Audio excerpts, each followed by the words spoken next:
এ তামড়ি বন্ধু জানো আমরা টাইমের থেকে ভাই 1100 আমি 250 500 টাকা ভাই এর আজকে খালি বিরিয়ানি লাগবে লাডু আরে আজকে খাইলে দিলাম ওই টাইমে তুই টাইমে তুই দৌড়ে রে দৌড় বাসা দৌড়ে দোস্ত দৌড়ে একটা চিটিং হইতাছে হ্যাঁ দৌড়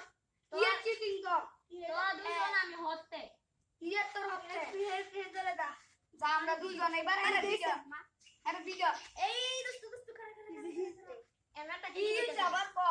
আমরা দুইজন তুই হতে এরা দইতো না দোস্ত আমি আনতে যাইগা তোর দুইজনের লাগ তোর মাই দিল এই দাঁড়া এক মিনিট কেন কাজ লাগা দিয়া গেল গা এ রে আমরা এবার এ রে